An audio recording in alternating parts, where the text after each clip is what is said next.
हम सभी को पता है कि भगवान जो लीलाएं करते हैं वह पहले से ही निश्चित होती हैं।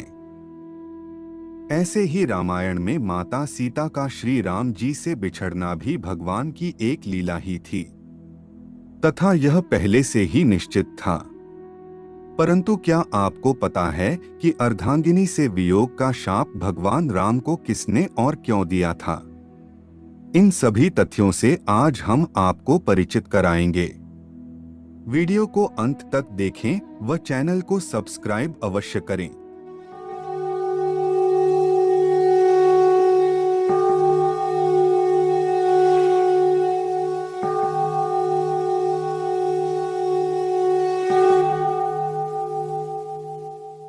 रामचरितमानस अरण्यकांड में वर्णन किया गया है कि श्री राम जी लक्ष्मण जी के सहित माता सीता के वियोग में घूम रहे थे। वह घूमते घूमते पंपा सरोवर पहुंच गए तो नारद जी के मन में बात आई कि मेरे शाप को स्वीकार करके भगवान स्त्री वियोग में घूम रहे हैं। उन्होंने देखा कि अभी बड़ा सुंदर अवसर है, मैं भगवान से जाकर पूछता हूं।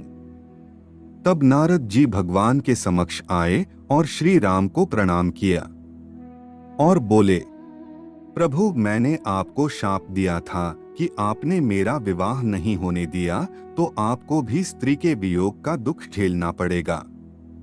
तब आपने शाप स्वीकार कर लिया परंतु मेरा अहित नहीं होने दिया। फिर नारद जी ने पूछा, महाराज, उस समय आपने मेरा विवाह क्यों नहीं होने दिया?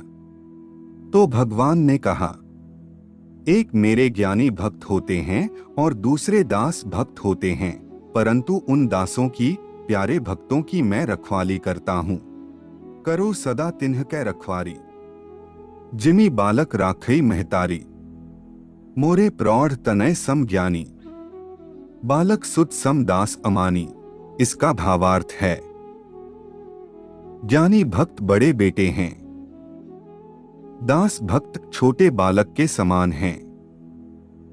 जैसे छोटे बालक का माँ विशेष ध्यान रखती है, ऐसे ही मैं अपने दासों का सदैव ध्यान रखता हूँ।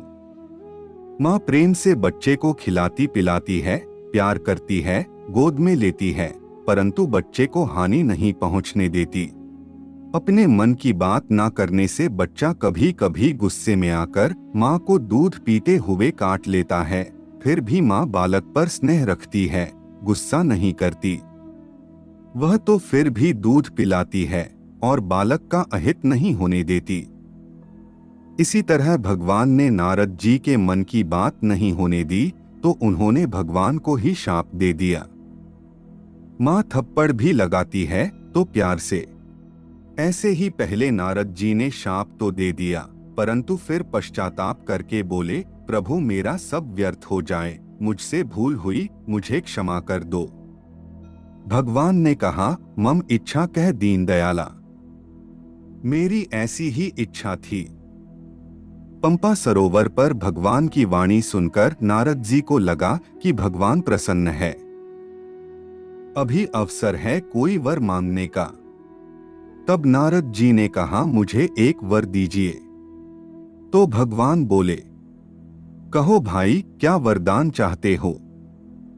तब नारद जी ने कहा, राम सकल नामन्ह ते अधिका, हो नाथ हग खग गन बधिका। आपका जो नाम है वह सब नामों से अधिक हो जाए और बधिक के समान पाप रूपी पक्षियों का नाश करने वाला हो जाए। भगवान के हजारों नाम हैं, उन नामों की गणना नहीं की जा सकती। हरि अनंत, हरि कथा अनंता। भगवान अनंत है, भगवान की कथा अनंत है, तो भगवान के नाम सीमित कैसे हो सकते हैं? राम अनंत अनंत गुणानी, जन्म कर्म अनंत नामानी। विष्णु सहस्त्र नाम में कहा गया है कि यानी नामानी गौणानी विख्यातानी महात्मनः। भगवान के गुण आदि को लेकर कई नाम हमारे समक्ष आते हैं। इनका जप किया जाए तो भगवान के गुण, प्रभाव, तत्व, लीला आदि ध्यान में आएंगे। भगवान के नामों से भगवान के चरित्र स्मरण आते हैं। भगवान के चरित्र अनंत हैं।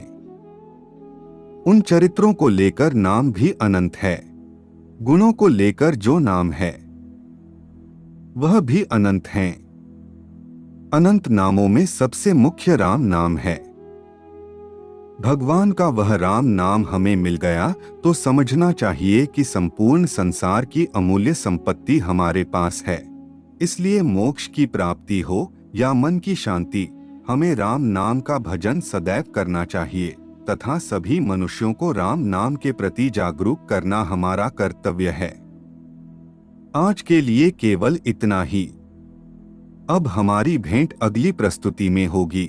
हम आशा करते हैं कि हमारी प्रस्तुति आपको पसंद आई होगी।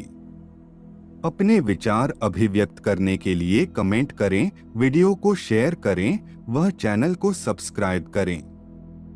तब तक के लिए जय जय श्री राम।